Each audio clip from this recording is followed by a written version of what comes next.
In just about 40 minutes from now, President Vladimir Putin of Russia will be touching down in India's national capital in what is all set to be the biggest ever summit between India and Russia, between President Putin and Prime Minister Narendra Modi of India. It's the 23rd India-Russia summit.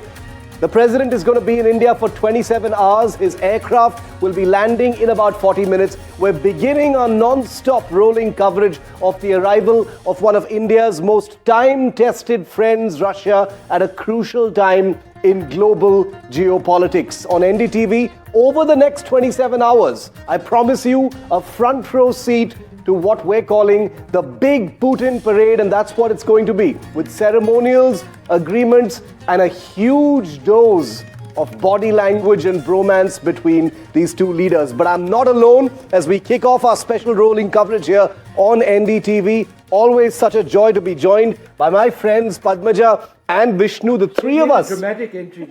Well, dramatic is how the arrival of Putin is going to be. So I'm just trying to set the mood, guys. We've got our teams out there at the IGI airport waiting to welcome Vladimir Putin. Let's begin by, you guys want to say something before we go to our breaking news? I think it's very significant that you said that, we are here, friends and colleagues, talking about it, because that one word, friendship, is pretty much going to define the next 27 hours. The fact that the Prime Minister himself is going to receive Putin at the airport when he touches down, the kind of bonhomie, the kind of body language, Vishnu, that we've seen between the two, the way they address each other, my friend Modi, that is not lost on anyone.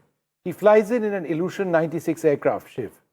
The Illusion 96 is a, big wide-body passenger jet. Vishnu, you asked me for my opinion, Vishnu. So that's the first thing that came to my mind. We can talk about Putin later. Vishnu in a few minutes from now is going to have a flight radar screen up.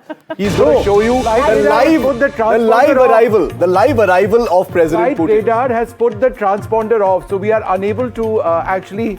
Which means you tried. I tried. You sneakily did try. I did. It was the most, Padmaja, the most tracked flight in the entire world on flight radar. Vishnu is already on the radar of the Russians. Let's make no mistake about that. But the big story right now, of course, is that VIP protocol is in place at the Delhi's Palam airport. The Palam terminal is where all visiting dignitaries land. It's controlled by the Indian Air Force. Putin will be landing in his, like Vishnu said, his Illusion 96 aircraft in about 35 minutes from now. And the Prime Minister of India is likely to receive Putin. Vishnu, but there's a story here, Shiv. This is befitting as well.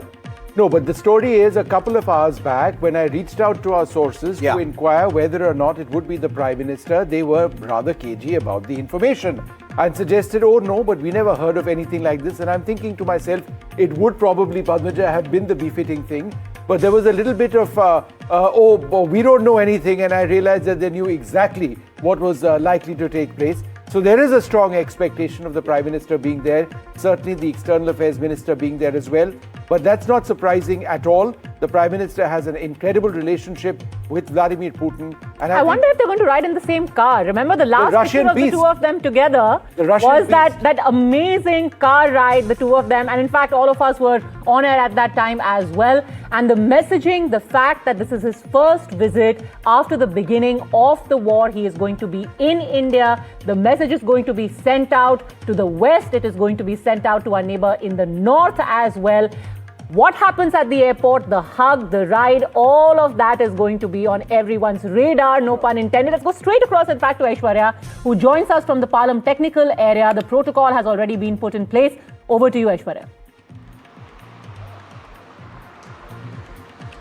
Well, that's right. And Prime Minister has done it in the past, be it Barack Obama, be it Sheikh Hasina, be it the Prince of Saudi Arabia. It is Prime Minister Narendra Modi who had breaking that protocol, receiving them and coming down to Palam Technical Airport. But what I can confirm to you is that the Prime Minister's protocol is in place. The SPG has arrived over here at the Palam Technical Airport, and where media personnel usually cover these dignitaries while they arrive on their state visits, we have been pushed 100 meters back just because the entire area had been converted into a fortress, and Prime Minister Narendra Modi, along with senior ME officials, the ministers from the Indian government, to receive Russian President Vladimir Putin, who is coming with a large delegation, would be receiving them personally. And let me show you this quick visual before I tell you the other story around it as well.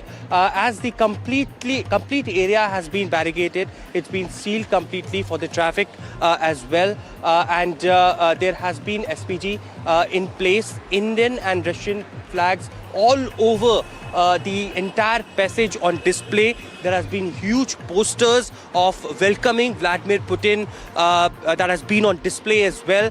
Cultural shows and India's heritage would be on display inside the Palam Technical Airport as soon as Vladimir Putin would be landing. And we will have those live pictures once the president's aircraft lands at the Palam Technical area in Delhi. But Vishnu and Padmaja, I'm going to go ahead and say that it's very likely that the Prime Minister is going to receive his friend Vladimir Putin in Delhi in a few minutes from now. I don't know whether they're going to ride in the same vehicle, but let's remember and tell our viewers that these are two leaders who do their own thing. Of course, they follow protocol, but it is very much up to them whether they want to travel in the car together. I'm going to wager and say that sometime during this trip, they're going to sit in the same car. So I think what the Russian president is likely to do is he's going to be going off to his hotel, that's the Moria, not too far from the airport. And then he has dinner with the Prime Minister tonight. Yeah. So whether or not they exit the airport in the Beast, the Russian heavily armored vehicle, which President Putin sort of uses across the world or not, that remains to be seen. But just for the benefit of our viewers, tomorrow is going to be the really big day when it all starts. There will be that very warm reception dinner that the Prime Minister has with President Putin today. But then tomorrow, 9:15 a.m. is the ceremonial welcome at Rashtrapati Bhavan. They'll be moving to Rajghat after that. There'll be Hyderabad House, where the India-Russia annual summit is going to take place. That's essentially what this visit is all about. They'll be going to the Bharat Mandapam later on in the day for the India-Russia Business Forum. And then at night, President Murmu will host a presidential banquet. The Russian president is, of course, chief guest before he departs for Russia. So it's a 27-hour trip to India. And in fact, on the agenda, whatever the government of India, the sources are indicating at this point, the biggest talking point is going to be business. At a time where the West has tried to isolate Russia, Putin's visit here making it absolutely clear that we have other channels open. We are talking to China, we are engaging with India, and we have plenty of options in front of us. The visit will go a long way in strengthening economic cooperation because of the large delegation of business people and very different avenues open before India. Would you like to talk through some of that? Because they're talking about how you've got Indian exports to Russia, exports in the field of pharmaceuticals, automobiles, agricultural products, marine products, but of course, defense. Shiv. Yeah, I mean, huge. Vishnu and I, in fact, right before this broadcast, we just locked up the latest episode of our defense podcast, which crystal ball gazes all the big things that are going to be on the table when Putin is here. And it's huge. The relationship between India and Russia, especially under these two leaders in the last 11 years, I would say, has in many ways amplified those sweeteners. Defense, military cooperation, weapons deals, all of those things are definitely on the table. But like you rightly said, that enormous CEO delegation that's traveling with Putin, we can't ignore that, Vishnu. That's the flavor of the day. I agree with Padmaja. Defense is there. Defense is the reliable layer of this relationship. Nothing can shake that. But the business, the trade, the agreements, the manufacturing, the partnerships, that is what is on the table here. Yeah, so there'll be no defense deals, Padmaja, which are going to be signed this time. There would be a little bit of an impetus to existing deals. For example, the deal for submarines, one submarine, a nuclear-powered submarine, which might, be pushed along because that's been signed and done. It's been delayed. And what will take place, as you mentioned, is a clear effort by India to push through pharma, auto. There is a trade deficit which exists between Russia and India. It is India's goal to step up our exports to Russia. When it comes to Russia, they've been exporting a lot of their weaponry to India. Crude oil, of course, which forms the large bulk of Russia's exports to India. That's gone down a little bit because of American sanctions. But India wants to ensure that this is business. But defense, it's a great talking point because I think even now it's approximately 60% of our armed forces rely on Russian weaponry. But Delhi's interest is, exactly as you mentioned. It's pharma, auto, it's setting up the agricultural products, economic corridor between Chennai and Vladivostok. It's all of that which we're looking at. And of course, a lot of spotlight remains on the defense imports that India has, but there is a lot happening.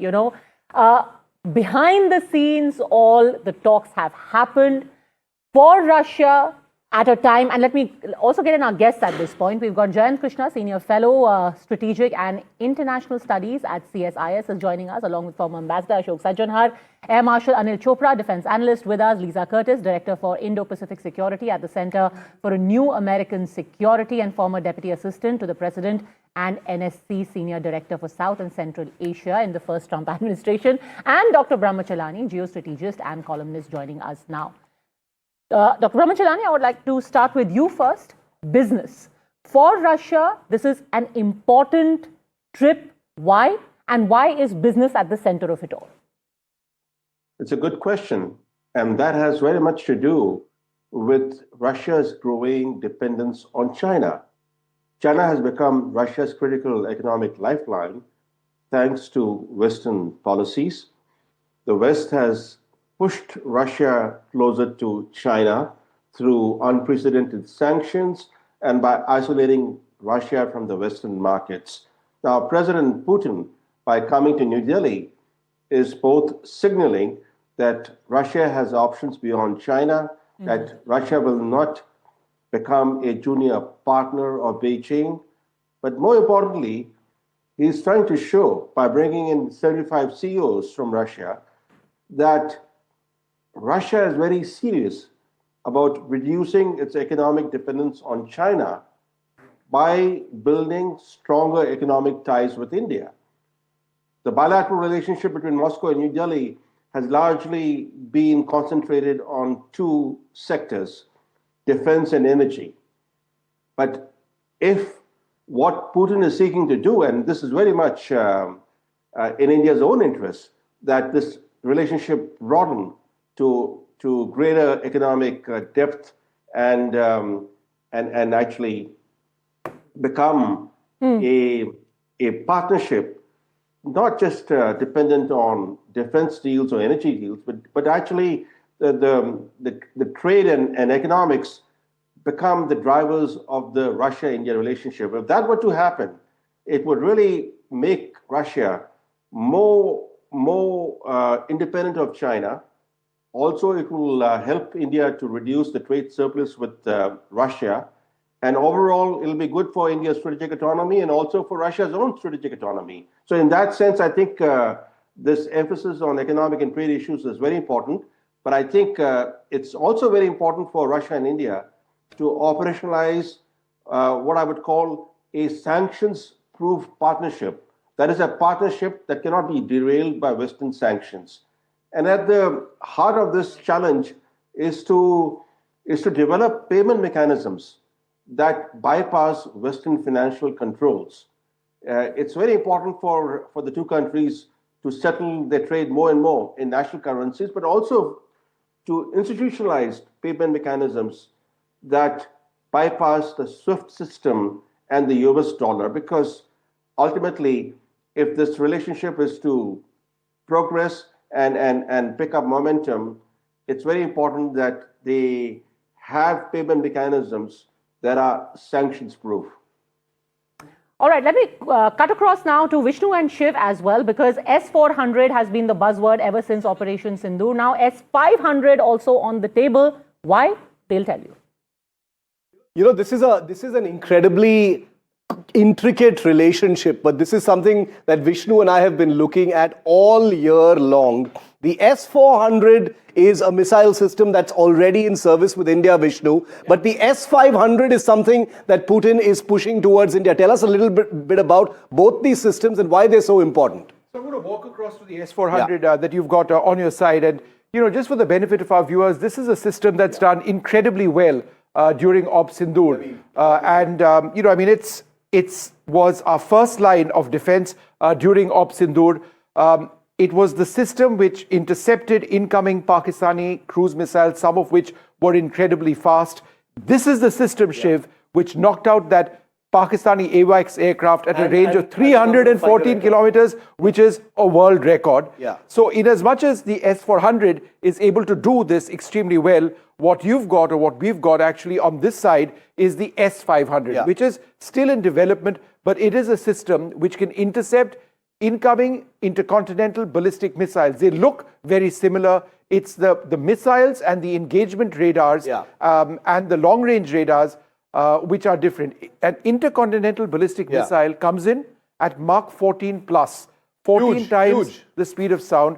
This system, the S-500, is able to launch its missiles to intercept incoming ICBMs in space. No, so that's what it's the S-400 that Vishnu was just talking about, remember, it was ordered by India in 2018 as part of the biggest deal, Vishnu, that India and Russia have signed so far, $5.5 billion.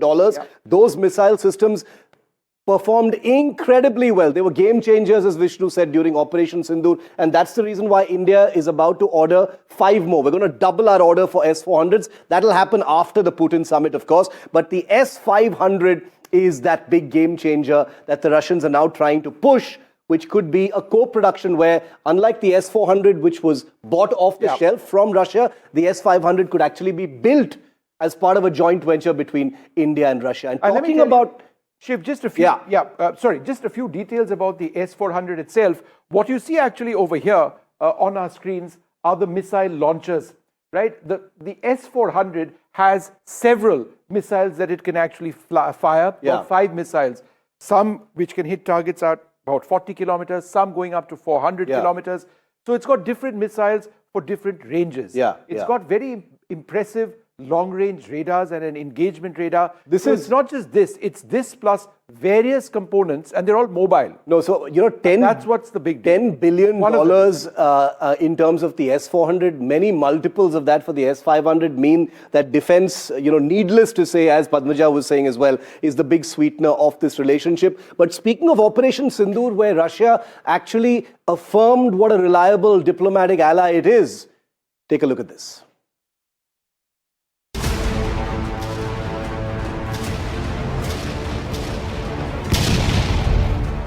When the storm hit Delhi, Moscow didn't blink. Because some friendships never fade.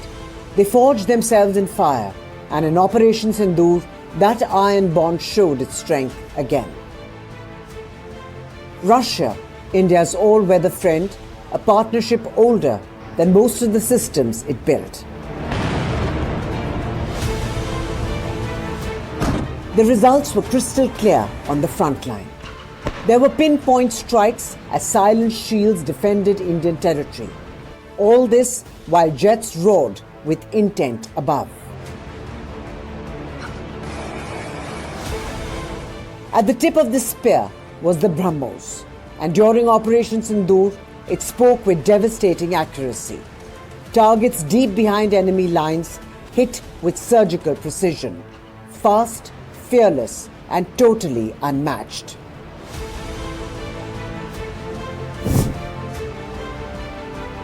Above the battlefield, another giant stood guard. The S-400, a shield of radars, a wall of electronic eyes, drones and incoming threats, intercepted, blinded, forced to turn back or be turned to scrap metal. And then came the Sukhois, the aircraft India knows as its own, Russian by origin and Indian by production. Their strikes were sharp and decisive. But the story runs deeper than one operation, from historically being buyer and seller to now becoming co-creators.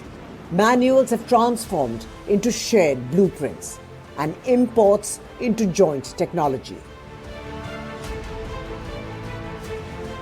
BrahMos proved it, the S-400 underlined it, and Sukhoi has stamped it. New collaborations are reinforcing it. And now the leaders meet again in New Delhi with the message as clear as daylight. This bond is no fair weather friendship. It's tested, trusted, and has been hardened by the sands of time. While Operation Sindoor will be remembered for its precision, it will also be remembered for a partnership that has held strong for decades together. An unrivaled tale of two nations with one massive battlefield edge forged together.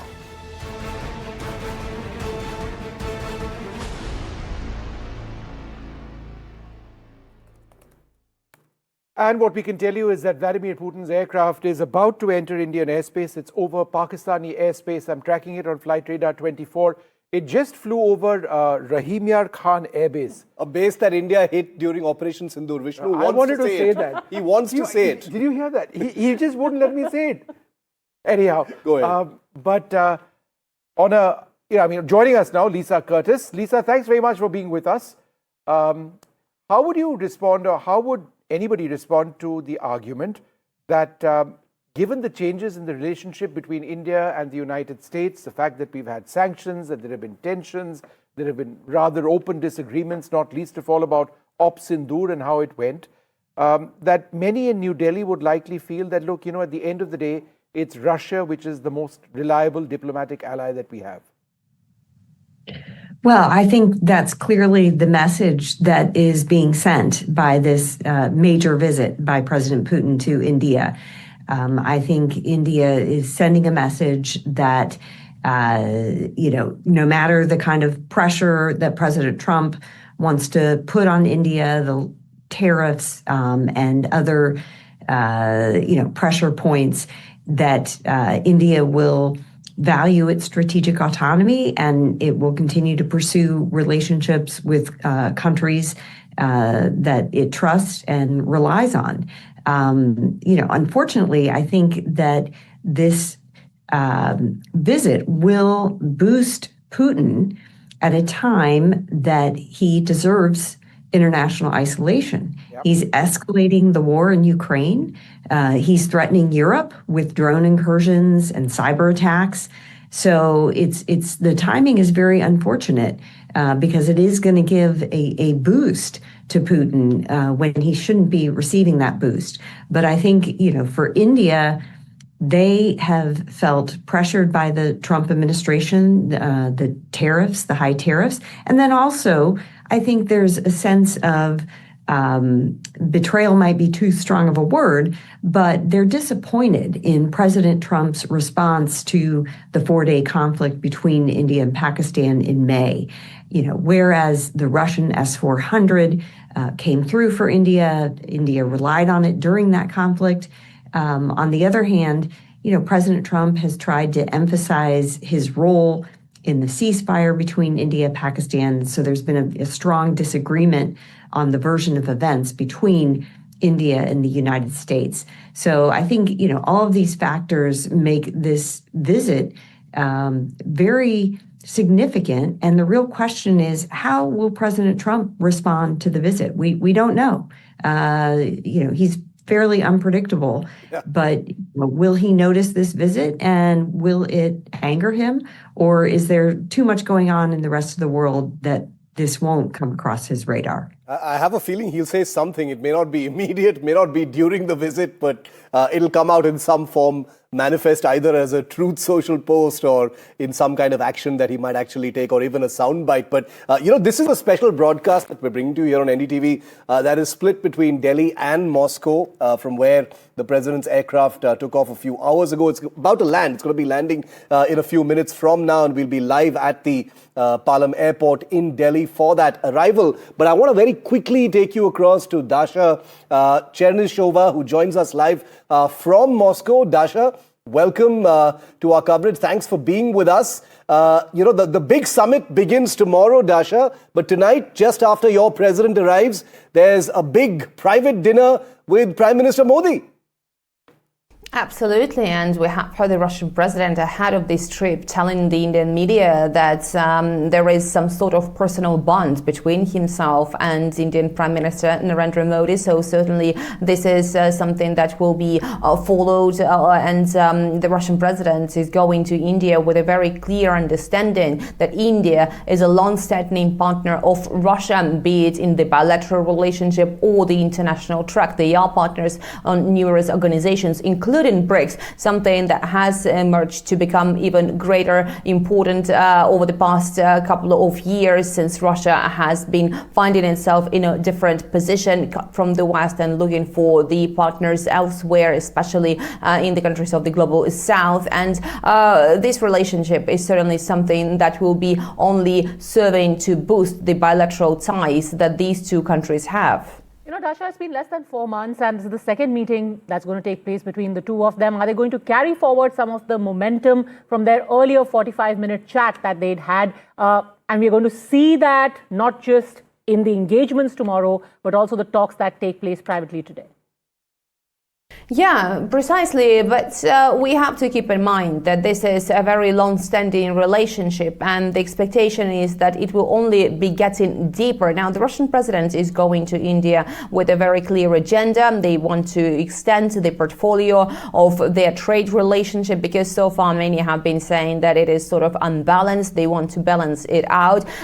From the Russian side, we also understand that there is appetite to make sure that the Indian imports of Russian energy exports keep flowing, although there have been also very many statements coming from the Russian side that Moscow understands in what position India is finding itself under the pressure from the West, especially the Western sanctions, and most recently US sanctions over Russia's Rosneft and Lukoil companies. And the Russian president is certainly traveling to make sure that it can offer something in return. And obviously that dinner diplomacy is something that will be serving those goals as well. And keep in mind, the Russian delegation is huge. The Kremlin foreign policy aide Yuri Shakov, ahead of this trip, has been saying that it was very difficult to cut that delegation members because there were so many members of the Russian representatives who were willing to go to the trip as well. All right, Dara, we'll come back to you in just a moment from now. I wanted to go back to Ambassador Sajjanar.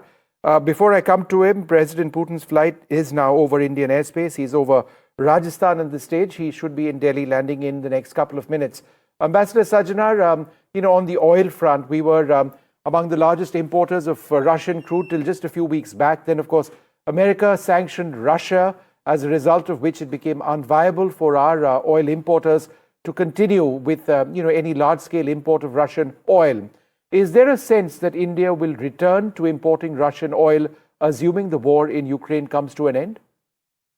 Yeah, thank you very much, Vishnu, for having me. The offtakes till November, that's till last month, have been, in November, it was the highest ever. What we are expecting is that from this month onwards, the decline is going to take place. So energy, both as far as fossil fuels are concerned, also as far as nuclear energy, because we put it under one rubric, both of them are very, very important. In fact, Russia is the only country which has supplied nuclear reactors to India, notwithstanding the fact that we got the unique one-time waiver, from the IAEA in 2008. There is no other country that has supplied this. It's only from Russia that we've got in Kudankulam, and now, 6 more in Andhra Pradesh. But as far as oil and fossil fuels, the oil imports are concerned, it is quite likely, because as we have said, that, we tell our people not to go out and buy, Russian oil, but we tell them to go out and buy the most competitive, oil that you are able to procure on the global markets. Mm-hmm. So I think this is what they are going to see with Rosneft and Lukoil are down. Yeah. They account for about 55 to 60% of all the oil generation and exports from Russia. There are other companies which are not under sanction. Definitely from those, we will continue to buy that. Okay. But I think there's the determination on both sides. You just had a discussion about increasing trade between the two countries, bringing it to $100 billion by 2030. I have done 2 tenures in Moscow. And around both those tenures, one in the early 90s when it was a part of the Soviet Union, late 80s, part of the Soviet Union, and late 90s when it was Russian Federation. Trade for a two countries which are special and privileged strategic partner has been quite dismal, if I can use that expression. It's been just in the range of $10-12 billion.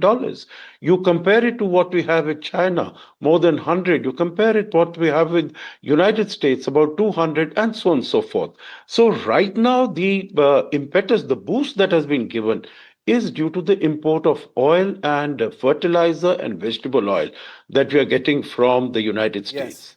Out of the 69 billion, only about 4.5 billion are exports from India. So I think the Ambassador, you focus... make a really important point that it's essentially one-way traffic. I'll come back to you in just a moment. Air Marshal Chopra.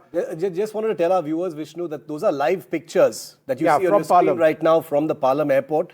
So if you watch your screen in about 10 minutes from now is when... No, it's going to take a bit more time than that. Okay. So 10 minutes, the Prime Minister is going to be there. Within the next 10 minutes, the Prime Minister is going to be at the Prime Minister's cavalcade is leaving towards the airport. President Putin's flight is still at 34,950 feet. Okay, so it's going to take about maybe 15-20 minutes to land. But I just wanted to show you those pictures because NDTV's cameras are out there. Hopefully, we'll catch a glimpse of that illusion 96 actually landing. But I wanted to bring Air Marshal Chopra in as we get those live pictures back on our screens. Air Marshal Chopra has spent many months, if not years, in Russia. I know that for a fact. Overseeing one of the crucial upgrade programs of the Indian Air Force, the MiG-21 BIS upgrade, if I'm not mistaken. It became the Bison. He knows a thing or two about Russian defense. And Air Marshal Chopra, it's an interesting time that Putin is here because you've had Donald Trump literally tell India, you better not buy any more Russian weapons. And here he comes with a bag full of offers. We've got many things on our list that we need to order from the Russians, like the S-400.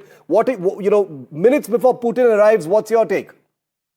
Yeah, Shiv, I must say that the greatest media hype has been on defense equipment, mainly because, some of it makes great visuals. You've seen the Su-57, mother of all these. You're calling out the TV wallas. Yes, surely it is going to be spoken of, but nothing it can come off just like that. Yeah. So much of detailed discussion will have to take place, and we remember that we have come out of the FGFA program in 2018, which was the predecessor to the Su-57. But surely additional missiles, about 10,000 crores for the S-400 will be there, the S-400 deliveries, which is more related not so much to production, but more related to balance of payment issue will be discussed. Surely 5 additional S-400 we require, maybe actually we require 15 because we have a continental size country. So this is surely going to be a hot ticket. As for 500 will be spoken of, and they will request that such an offer. Mind you, only one system is operational as of today. It's around Moscow, and it will be some distance away. If it comes, it will be in 2030s. So, but there are other programs like the medium transport aircraft, which the Russians are trying to push. They are still wanting the Ka-260, which is the light utility helicopter. And they very much know that our own LUH by HAL is still, is behind time. It's still at the technology demonstration stage, not even reached prototypes. So there are going to be issues. We are going to look for the R-37M, the long-range, missile, which is required for air-to-air. They may even mention about this Sukhoi Superjet SJ-100, for which HAL has recently signed an MOU in Russia. Of course, Chakra 3. The current timelines in public domain is 2028. Maybe India would want it to be, hastened. There are issues on the Indo-Russia rifles because... Air Marshal Chopra, what you've reminded us of is one thing that's very funny, which is that if we start listing every item on the defense and trade relationship between India and Russia, we will have to probably spend 27 hours actually doing that. Vishnu and I just did that a moment ago, and it's incredible how many things there actually are. Vishnu, nuclear is also on the table. There's also nuclear. So we are looking at a miniature. In fact, if Prime Minister's cavalcade, all right, Prime Minister's motorcade over there entering Palam. These images coming in to our viewers from Palam Airport. We can see those vehicles, one with the India flag. A couple of them. These are the armored vehicles that the Prime Minister uses. The Russian president should be landing in a couple of minutes from now. But Jan Krishna, if I can come across to you. I think Shiv raises an important point, energy cooperation.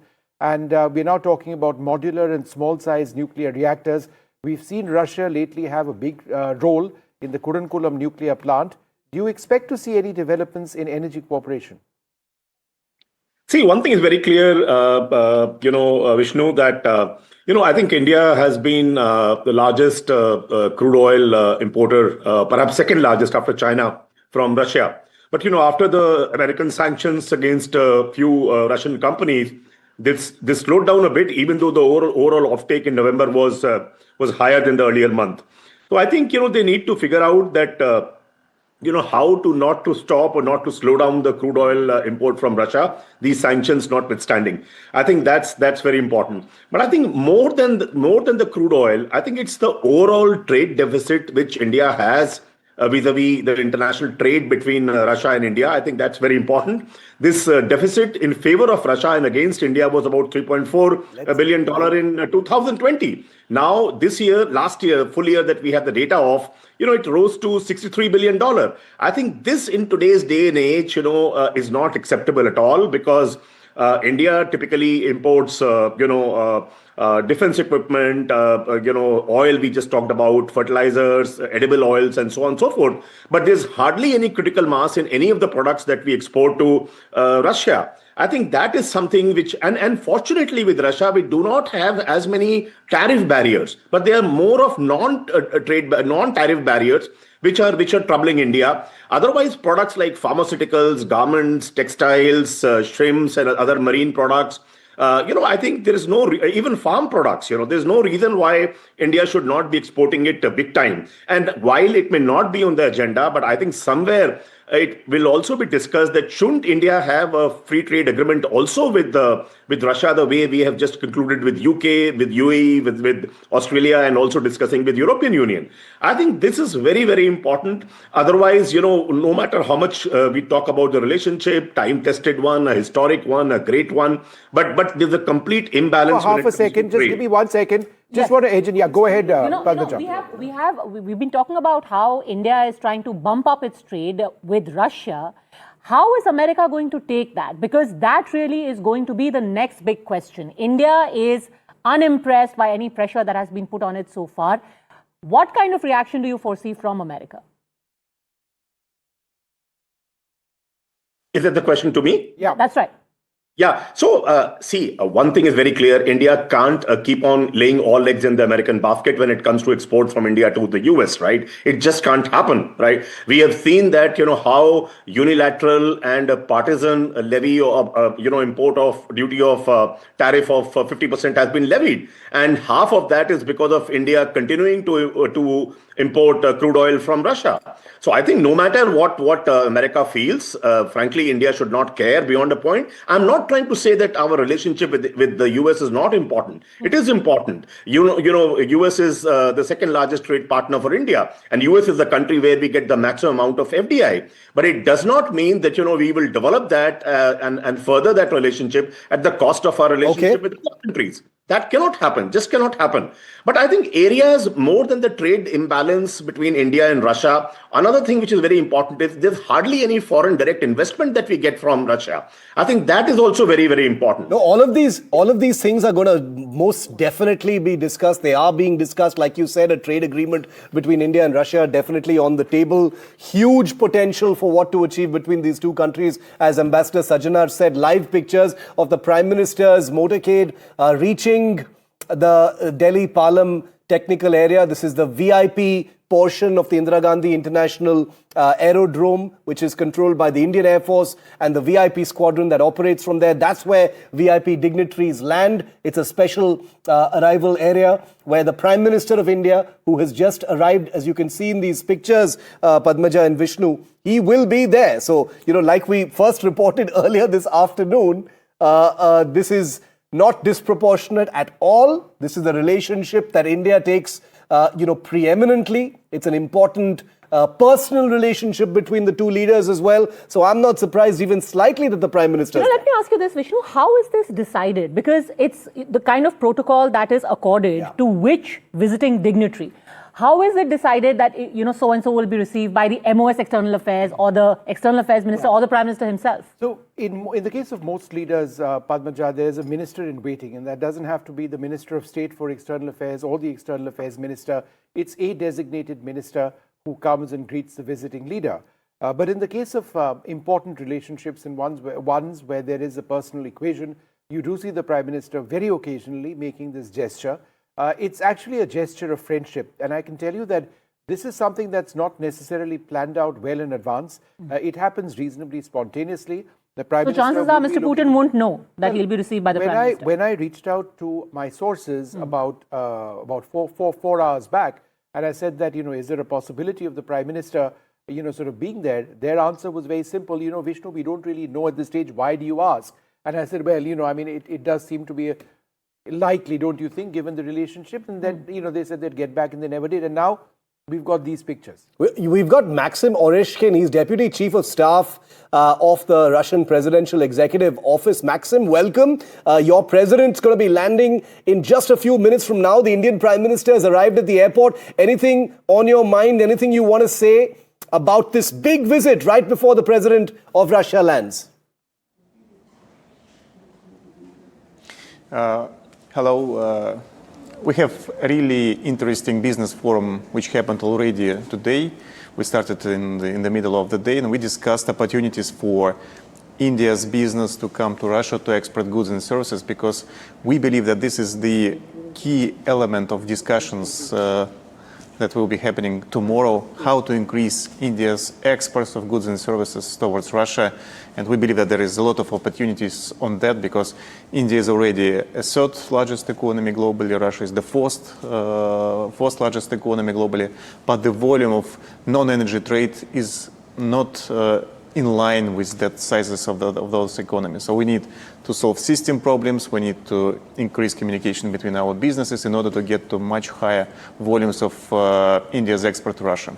Mr. Oreshkin, in the past, we've seen a couple of problems when it's come to trade between Russia and India because of currency and the transfer of funds. Has that been resolved? Already now we see that the most of the trade is being done in rupees and rubles, so it's done in local currencies, and there is not that huge problems like it was in the past. But as we will see more businesses, more contracts and more exports from India to Russia, we will see even less problems with all these systemic issues. It's not only about payments, it's logistics that need to be solved, insurance and so on and so forth. So we will be gradually working on each of that issue to make the trade between two countries more comfortable. Showing our viewers images from the area where your president is going to be landing any moment now. Our Prime Minister has reached the Palam Technical Area, the airport area, to receive him in person. What do you make of this kind of personal relationship, these gestures that both of them, both the leaders, make for each other? The fact that today the Russian president is going to be welcomed by the Indian Prime Minister at the tarmac itself. Definitely, the relations between the President Putin and Prime Minister Modi are at a very high level. This is true friendship between them, and this, of course, helps us to solve a lot of issues that raise and pushes the relations between the two countries forward. This definitely helps. Mr. Oreshkin, just in terms of, in your opinion, the big takeaways from this visit, what do you expect? Well, another big step forward in terms of goods trade, step forward in services trade between the two countries, issues connected with the technological cooperation, especially on the artificial intelligence, and also of more free access of labor force of one country to another jobs market. Okay. This visit also comes immediately after you had Steve Witkoff and Jared Kushner in Moscow. What is the messaging from there? That you had that meeting, of course, any of us would have loved to be a fly on the wall for that rather long meeting, but soon after, Mr. Putin is in India.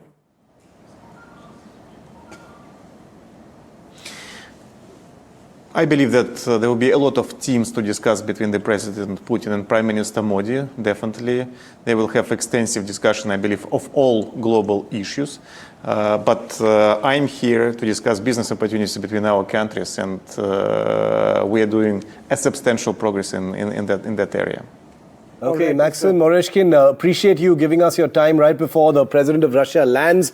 We've got these live pictures on our screens, and I'm going to stay with these pictures. There's a tri-service ceremonial welcome. As you can see, the soldiers have all lined up there to receive the President of Russia. They're there, right there on that apron. You can see a few aircraft landing and taking off, Vishnu. That's far in the background. But the Russian president's aircraft, of course, is going to be unmistakable. So I want to stay with these pictures and nothing else right now.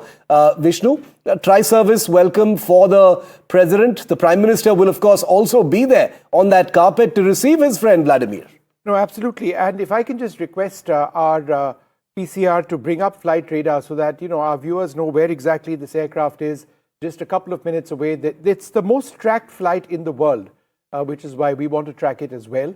But yes, it's a tri-services guard of honor. The national anthems of both sides, I presume, would be played out. Prime Minister Modi will be, sort of greeting Vladimir Putin.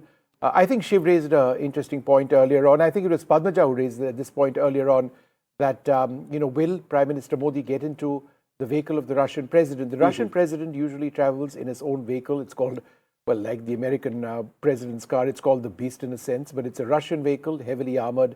It's got, it's blast proof. It's got secure communications, etc., etc. And has been delivered here ahead as well. Right. I would suspect more than one of them. Yeah. So would that be done for a while, or would they go their own ways? I would suggest that they would actually travel, their own ways, because there is a dinner which the Prime Minister is hosting for President Putin later. And the reason why we talk about all of this is, remember, this visit also has ramifications on the kind of politics that we see here. We're right in the middle of the winter session of the Indian Parliament as well. And again, one of the long-standing allegations against the government has been that right now you've got nobody in your corner. Everyone, did not stand up for you, did not stick up for you, especially during Operation Sindu. And all of these countries were put in that same block. In fact, we've had the Congress saying that your friends like America, like Russia, they did not apparently call out Pakistan. They did not vocally put Pakistan on the mat, as it were, for what happened in Pahalgam and thereafter in Operation Sindu. But these images tell a different story. He's landed. The president of Russia has landed. We can confirm to you. Pictures just in. These are live pictures from the Palam airport. The president of Russia has landed. Prime Minister Modi there in his motorcade on the apron. So it is going to be a big Kodak moment tonight.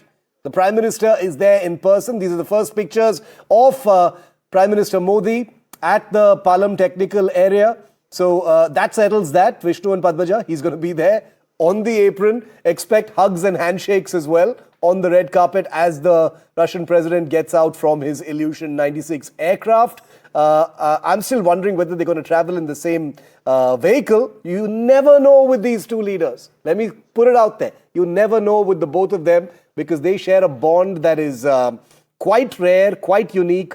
So there's every possibility that may happen. But like Vishnu rightly pointed out, I think the Russian president goes to his hotel first and then... But can I just say, Shiv, if he has landed, then there's another aircraft in the air, which is also from the Russian Special Flight Squadron, decoy, which is on its way. And that would possibly be a decoy aircraft, right? Or Padmaja, that might be the aircraft that he is landing in, and the one which has just come in earlier on, if indeed that is the case, is the decoy. Well, this is a special gesture. The Prime Minister has broken protocol. He is there in person to receive President Putin. But what I do want to, ask both of you, the fact that all this while you've got Europe, you've got America in particular, asking India that you must try and isolate Russia. Despite all of that, this personal gesture, going out of your way and saying, not only am I not going to isolate him, I am going to accord him a special welcome in person. No, but I think this is the most important point in all of this. India's foreign policy has been entirely independent. The word non-aligned is an unfashionable. We call it an independent foreign policy. Which is funny because again and again we hear the word surrender in the discourse we hear in our country. The fact of the matter is India has chose to do exactly what we feel works for our interests. So we have a great relationship with the United States, but we've got a great relationship with Russia as well. It's not one or the other. This is the path which has worked well historically. It's certainly something that this government actually takes. And as far as the entire narrative is concerned about countries not being on India's side, the facts or that are India there. is kowtowing to one country or the other. The facts are on the ground on what India achieved. And we've got differences on Donald Trump's sort of interpretation of the sequence of events. But if you actually look at the support that Pakistan has gotten, it's just from a very small handful of nations who protested against India during Op Sindu, Turkey being one of those countries. And therefore, I'm not sure that we have necessarily lost the diplomatic narrative post-Op Sindur. We acted decisively. Far from it. And I think some of the points mentioned by the opposition, quite frankly, are ludicrous. In fact, what the Prime Minister said that, earlier we used to talk about having strategic distance. Now we have strategic closeness with everyone, and depending purely on our own interests. We are not going to listen to X person's concerns or say that, we are going to bow before somebody else's pressure. We are going to see where our ends are met. And exactly. The man on your screen, just to add to what Vishnu said and to answer you, Padmaja, is Narendra Modi is perhaps the only leader in the world. In fact, I'm sure he's the only leader in the world who in the last 18 months has met and hugged both Vladimir Putin and Volodymyr Zelensky. He's a person who has met both President Trump as well as spoken to President Trump as well as President Xi Jinping. A person who has not stumbled off that path of having a completely independent foreign policy. So I agree with Vishnu when he says that while it is tempting to look at every action as a reaction to a temperamental leader like Trump, and sometimes it is, because remember, even diplomacy ultimately is a delicate dance. But the fact is, India's independent foreign policy predates many of these leaders. And that's the reason why we're able to stand strong. And has told both Russia and Ukraine that this is not the time for war, while being friendly with both of them. Again, saying, listen, it's better you come to the table, you talk about peace, this is not the time of war. So India's foreign policy, Padmaja, has always been, we will be everybody's friend if you're friendly with us, but it's India first. Which is our primary goal. And so this is something that works. I think the point on oil, and this was mentioned earlier on, is that, look, we've got relationships with oil all over the world. We wanted to import from Russia. We couldn't at the present moment, but because we've got great relationships elsewhere, we continue to sort of fill that void for the moment. But Brahmachalani, what do you make of people who still are wondering, how do we trust, or how much do we trust? It had happened when we were engaging with China, that fine, you're going ahead, you're having those hugs and handshakes, but can you really trust China? How much can we trust Russia? Because one of the factors quoted there is they also have a working relationship with Pakistan. They do trade with Pakistan as well. And with China, of course. Language को कैसे भारत के All right, we don't seem to have his audio now. But can I just don't say, think Dr. Chelani is with us. I think the other point, Padmaja, is that, and you make a great point, is that the Pakistan Air Force's JF-17s have Russian engines. No, the same ones as but it's a fraction, right? I mean, if we look at the kind of trade they have. It's a problem. India doesn't appreciate Russia. That their but Russia will also look out for themselves. Their transport, let's look at it from an India standpoint. Pakistan's transport fleet of China is Russian. The Russia provides Pakistan with jet engines. So that's a bit of a problem. Guys, I want to zoom in for a moment to these pictures. Let's just dwell on these pictures in a bit. Once the leaders are here, we'll talk about the trade and other things. Vishnu, the officials you see around the Prime Minister's vehicle right now, because our viewers are very interested in this stuff, are the Special Protection Group, right? Yeah, who are the agencies that will be arriving with the Russian president? So it's there's a special group which protects the Russian president. There is the KGB as well. There are his inner line of bodyguards who would be sort of coming in at this stage. These images from just a little while earlier on, Prime Minister Modi over there. He's of course protected by the SPG, which is his inner line of protection. So there's a great deal of security over here at this particular time. Remember, this visit does come not too long after the horrific Red Fort blasts which took place, and the plot against India at so many levels, which is a cause of concern. But President Putin has chosen to come over here. He operates under extremely high security conditions, not least of all because of the ongoing war between Russia and Ukraine. If you look at the flight path of his aircraft, he was flying in east of the Black Sea, not too far away from, the center of the conflict between Russia and Ukraine, before his aircraft entered Afghan airspace, Pakistani airspace, and I think in just a little while from now, he will be landing. So a couple of aircraft likely landing, either one of which would have him. One might be a decoy aircraft.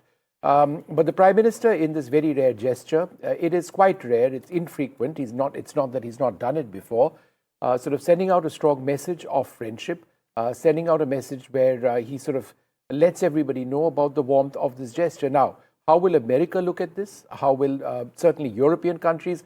That's interesting because Shiv and Padmaja, as you know, just day before yesterday, we had 3 ambassadors of European nations writing in the Times of India in a joint article that they had serious concerns about Vladimir Putin and the way that he's been dealing with Europe, to which the External Affairs Ministry and sources over there seem to indicate that, look, you're in our country now, so this third-party interference in the name of freedoms to write what you want, let's be respectful of one another. I think that was the basic message.